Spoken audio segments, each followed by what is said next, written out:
Ya, pemirsa, apa kabar Anda? Toko kita hadir kembali lagi bersama saya Adam Lubis. Dan pemirsa, sedikit informasi bagi Anda bahwa setiap tahunnya Republika ini menggelar penganugerahan toko perubahan. Mereka yang terpilih sebagai sosok toko perubahan adalah mereka yang memiliki dedikasi, kemudian juga mereka memberikan kontribusi nyata untuk perubahan yang menjadi lebih baik bagi bangsa dan juga negara. Sosok tersebut kami hadirkan hari ini di toko kita. Ya, saya sudah bersama dengan Pak Sutopo Purwonugroho. Apa kabar Pak Sutopo? Alhamdulillah. Oke, alhamdulillah baik. Iya, pemirsa, Pak Sutopo ini adalah salah satu penerima anugerah Toko Perubahan dari Republika. Selamat Pak Sutopo. Ya, terima kasih. Oke, ya Pak Sutopo, pemirsa pengen banyak tahu begitu ya tentang sosok Pak Sutopo sendiri begitu. Segmen ini saya ingin menggali titik balik dari Pak Sutopo. Oke, cerita sedikit tentang masa kecilnya Pak Sutopo. Ya, saya lahir tanggal 7 Oktober 1969 di Boyolali. Saya masih ingat betul masa kecil itu masa yang susah. Karena ya memang orang tua saya ngontrak rumah terbuat dari gedek yang sudah banyak lapuk-lapuk dimakan rayap, lantainya juga dari lempung. Kalau musim penghujan banyak laron keluar dari dalam rumah, ya kita panen aja, kita ambil, paginya buat makan, dibuat peyek sama nasi.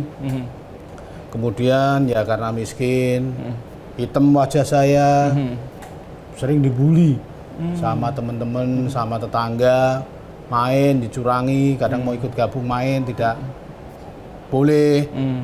Dan sekolah ya saya termasuk bodoh. Jadi TK itu saya 3 tahun. Masuk SD itu umur 8 tahun. Kelas 1 sampai kelas 2 belum bisa baca, tulis. Ya rasanya tidak enak lah. Nah, perubahan itu yang terjadi pada diri saya, itu gara-gara saya pulang sekolah. Sekolahnya siang, masuk jam 12, pulang jam 4. Pulang sekolah saya biasa bantu ibu saya nyapu halaman. Ketika nyapu itu guru saya lewat, Ibu Sri Suwarti namanya, saya masih ingat sekali. Masih ingat ya? Kelas 4 SD itu. Iya. Dipuji. Wah, Topo rajin ya. Wah, itu rasanya bangga sekali. Senang sekali, bahagia sekali. Besok siangnya ketika di sekolahan, diulang lagi. Ibu Sri Suwarti mengatakan kepada satu kelas teman-teman, kalian itu niru Topo, bantu ibunya nyapu halaman rumah, rajin gitu. Saya bangga sekali. Ternyata saya berpikir, wah, dipuji itu ternyata enak ya. Punya prestasi itu rasanya enak juga gitu. Akhirnya saya besoknya untuk nyapu, nunggu bu guru dulu deh, sudah usia. Nah, kemudian saya tahu belajar. Saya belajar dan sebagainya ya. Dulu belajar masih diterangi lampu teplok itu, jadi di sini dengan buku yang lampu minyak gitu ya Pak ya. Nah terus mulai nilai saya mulai baik dan sebagainya.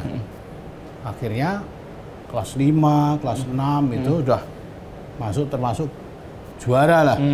Dan ketika bapak saya ngambil rapot, itu ya biasa antar tetangga saling menanyakan, Topo gimana nilainya? Wah, juara 3 gitu. Bapak saya bangga sekali. Dan wah, orang-orang juga membicarakan. Wah, saya mulai berpikir, wah, saya harus lebih rajin. Saya harus menjadi yang terbaik, rajin dan berprestasi agar orang tua saya bahagia. Nah, itu saya lakukan. Akhirnya SMP, SMA saya selalu juara. SMP, SMA itu selalu ketua kelas. Dan ya saya lakukan sampai akhirnya kuliah. Waktu itu saya berharap dapat PMDK. Jadi penerimaan mahasiswa baru dengan undangan ya, seperti sekarang. Saya udah yakin aja karena semester 1 sampai semester 5 itu nilai saya bagus. Saat itu saya pengen ngambil teknik, wah kalau bisa teknik nuklir. Keren namanya di UPM.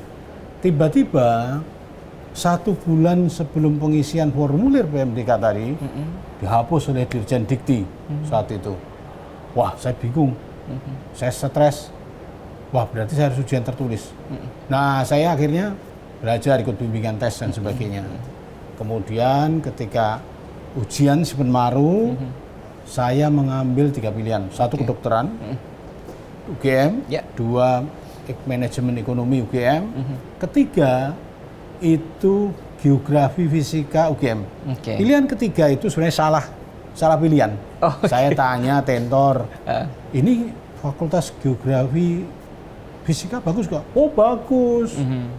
Lulus cari kerja gampang. Oh gampang. Oke. Terus gelarnya apa? Insinyur. Gitu. Gitu. Padahal nyatanya dokter Andes. Gitu. Oh, oke. Tapi ini akhirnya menentukan jalan ujian hidup ya si Pak ya? Penmaru, saya sakit. Oke. Diare, batuk, pilek, demam, dan sebagainya. Sehingga ketika tes itu tidak bisa maksimal. Karena waktu ujian IPC, saya ngambil IPC-nya, ujian bahasa Inggrisnya, saya pingsan di kelas itu. Oh, oke. Ya karena sakit dan sebagainya. Udah, selama itu saya menunggu hasil pengumuman. Itu dalam kondisi stres saya.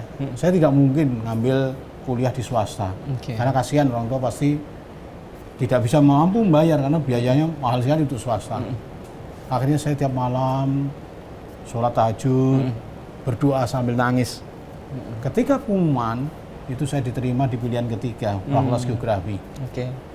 Saya waktu itu ya agak sedih karena teman-teman saya yang nilai di sekolahan, prestasi di sekolahan di bawah saya, tapi diterima di kedokteran, di teknik, di ekonomi dan sebagainya. Mengapa saya hanya di Fakultas Geografi? Sehingga kuliah di UGM waktu itu semester 1, 2 itu saya sering bolos. Tidak pernah serius, tidak pernah belajar. Oke. IPK waktu itu hanya 2,7 kalau tidak salah.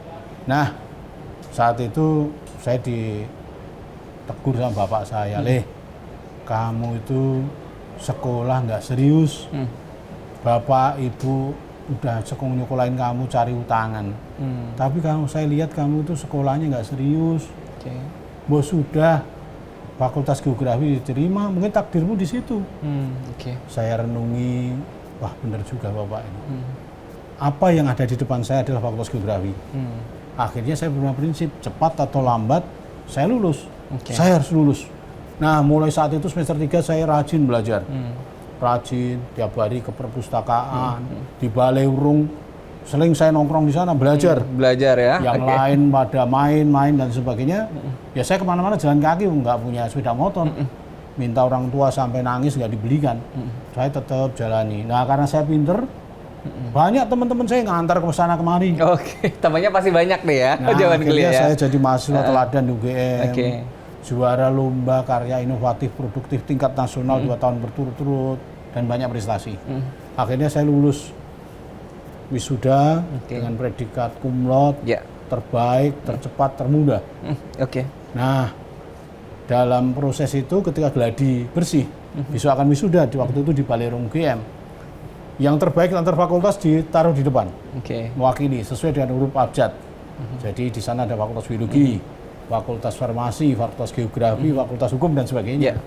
Di sebelah kiri saya dari Fakultas Hukum, ada cewek kecil tapi manis, rambutnya agak keriting. Ya kita kenalan. Pulangnya dia harus naik angkot, saya antar, saya kebetulan satu arah.